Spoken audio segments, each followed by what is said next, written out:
Now, remember, this letter from St. Peter is warning us to be alert. He's telling us that the world isn't quite as nice and pretty as you'd like to think it is all the time. And today he's letting us know that not even in the church is it nice and pretty as it should be all the time. He's telling us that we need to be aware of counterfeits. That there are counterfeit teachers in the church. And he's telling us that you even need to be doubtful of your pastor. I don't know about you, but I know me, I would. You see, it's important that we be skeptical about our faith. And not just about what we're taught from the pulpit. You see, I don't ever stand behind the pulpit, so I'm exempt. Okay, maybe not. We need to not only be skeptical about what we hear from the pulpit, but we also need to be skeptical about God Himself. Not because we don't think that He exists, but because the way you find out the truth is by asking hard questions. You know, I haven't been asked many hard questions lately by folks in the congregation. Starting to get a little worried. It's important that you ask hard questions because to get the important answers, you have to ask hard questions. And sometimes there are difficult answers with those hard questions. Sometimes the answer to a difficult question is, we just don't know. But one answer to a hard question is, yes, there are false teachers out there. There are those who would lead you astray. There are those who would dupe you to get your money. I've seen it in the church. You've probably seen it in the church too. But the great thing about Peter is he gives us 5 different ways that we can know these false teachers. Are you ready? Write them down. First, you'll know them by their deception. He says, but there are also lying prophets among the people. You'll know them because they're trying to deceive you. If it sounds too good to be true, it probably is. All you got to do is just believe in Jesus and you'll be rich. You'll be driving a Mercedes and living in a big house. Still waiting for that one.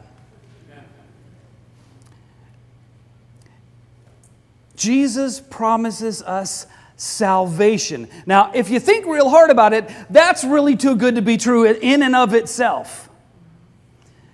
The God of the universe, who is by His nature completely and totally righteous, and by that very nature must punish sinfulness, said, hold on just a second. I'm going to send my Son in your stead. And all you have to do is believe in Him, and you will be saved. Now, that's a deal that sounds a little too good to be true, but it is.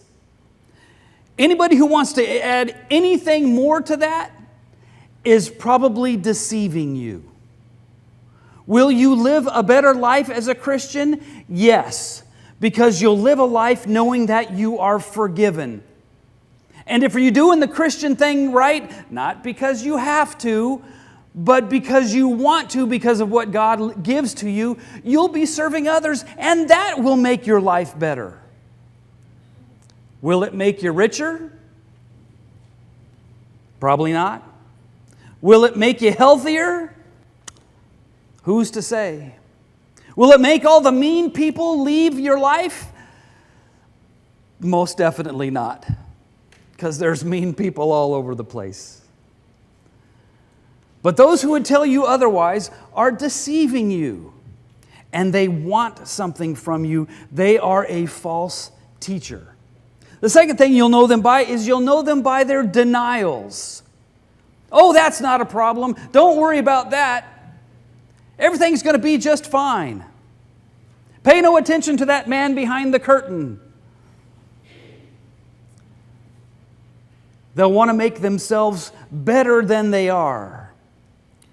I think I've told you the story a couple, 3 times before about the woman who was shaking the hand of a visiting pastor at the door afterwards, and the pastor who was out of town at a convention's son got up into the pulpit, and the microphone was still on, and the 5 or 6-year-old kids started jumping around saying, look at me, I'm in the pulpit. And the little old lady shook the pastor's hand and said, his father preaches that sermon every Sunday. If it's all about the preacher, then there's a problem. You'll know them by their denials. Thirdly, you will know them by their divisiveness, or divisiveness, depending on how you want to pronounce that. They'll smuggle in destructive divisions, pitting you against each other. Now, not all the false teachers are pastors. There are some false teachers that just sit in the pew, and you got to watch out for them too. A real good buddy of mine was a pastor at a church in Phoenix, and the session of the church had decided that they wanted to start a new service that had contemporary music, and they played rock and roll. And one of the ladies in church, she didn't like that very much, and she set herself for about 6 weeks right at the coffee pot, and she was pouring coffee for people going, don't you just hate Pastor Gary's new service? Don't you just think he's an idiot for starting that? She ended up costing my friend his job. She started to divide that church because there was something that she didn't like.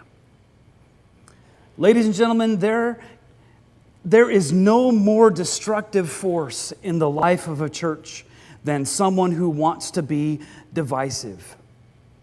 And I would argue that there's no more destructive force in our country nowadays than the divisions that we have against each other. The right fight the left, the old fight the young, the men fight the women, and the women fight back harder. Scared to death of them women. The problem is that our nation is being torn apart. There's people that love the president. There's people that hate the president. There's not a whole lot of people in the middle. And we're tearing each other apart. It's divisiveness. It's destructive. And I pray each and every day, and I hope that you'll join me, that God will bring our nation together. Somehow, some way. I don't even particularly care how. But we got to stop tearing each other apart. There have been a couple of issues in the church over the last couple of decades that have torn the church apart. The Presbyterian denomination has lost over 500 churches who have left and either gone to another denomination or started their own because of this divisiveness. It's tragic. I not only pray for our nation every day, but I pray for our church every day. Lord, please keep individuals who would divide our congregation either away or very quiet. Please don't be a divisive force. Wherever you are, be a uniting force, because that's what God calls us to do. We'll know them by their deception, by their denials, by their divisiveness, and by their destructiveness. But not before they recruit a crowd of mixed up followers who can't tell right from wrong. Boy, you better ask me those hard questions. You better make sure that I'm not putting together a group of folks who don't know what they believe. You better come to that Wednesday night Bible study, because we go through difficult stuff and we ask hard questions. Because if we don't learn about who God is and what He wants for us, we're going to be destroyed. Somebody's going to lead us down a primrose path. Be a smart Christian.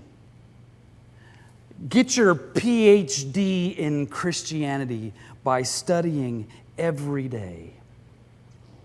And finally, you will know them by their desires.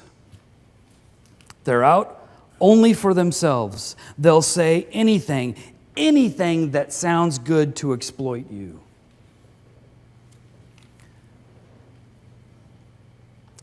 Make sure that you are involved in this church enough so that you know that the leadership of this church, not just the pastor, but the elders and the deacons and everyone who's in a position of leadership in this church is out for God and not for themselves. I think we got a pretty good track record recently. I wasn't here before about 4 years ago, so I can't testify to the past. But I got to tell you, I am very impressed and proud of the leadership that we have in this church. They are selfless people who are sacrificing their time and their talent and their treasures for the future of this church. If you don't know who they are, get to know them. We've been sticking one a month up in the pulpit here doing the announcements. We want you to know them. We want you to ask them hard questions. Sorry, Paula. Because we want them to desire that the church is strong and growing and going in the right direction. Well, Peter says, beware of these folks, but also know that they will get their recompense. They're going to get what's coming to them. They won't, of course, get by with it. They'll come to a bad end, for God has never just stood by and let that kind of thing go on. It's amazing how many of those TV preacher types end up going down in scandal. It's pretty tough to be that public and that powerful and that wealthy and to not be tempted.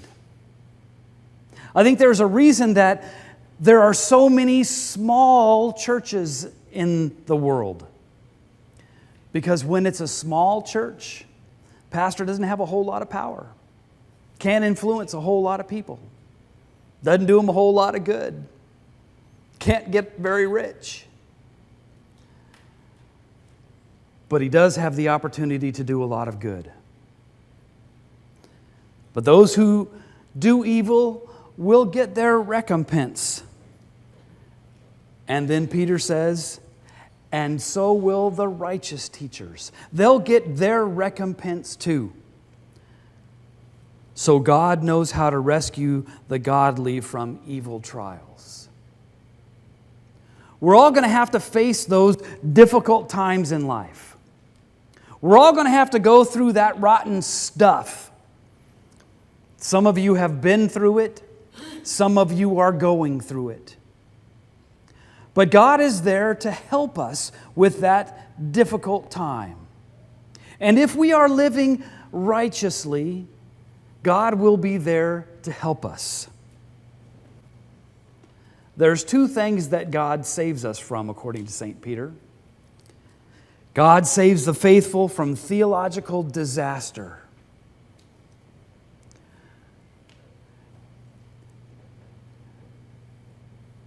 God will always provide for us the opportunity to find the right answers, even if the right answer is we don't know. When's Jesus coming back? We don't know. Will I survive this cancer if I pray really hard? We don't know. Sometimes the answer is yes. Sometimes the answer is no. Why does God choose to cure one person from cancer and not another, even if they're the same religiosity-ness? Don't know. Maybe God has something planned for this person that they haven't done yet. Maybe God has a plan for this person in their suffering that will be more valuable than even their life. Don't know. Wish I could answer you better.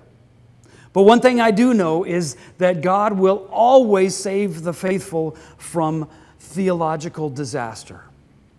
If we are faithful and seek the truth, we will find it.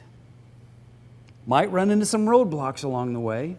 Might have to take a detour or two. But if we honestly and faithfully seek righteousness, we will find it. Secondly, God saves the faithful from moral decay. But that good man Lot, driven nearly out of his mind by the sexual filth and perversity, was rescued. We have an insidious evil in our postmodern society today. We find it in the same place that we find all kinds of wonderful opportunities and fabulous information. We find it on our computers and on our tablets and on our smartphones. Ladies and gentlemen, pornography is destroying our society from the inside out. And we need to do everything we can to avoid that stuff. And it's not just men that have the problem anymore, it's women too. We find ourselves like Lot, living in a society where that stuff is all around us. And we need to be strong. And we need to say that one word that will save us: no.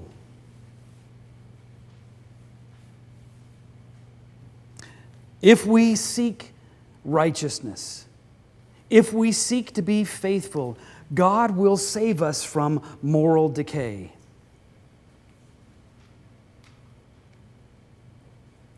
Don't fear. God will protect you.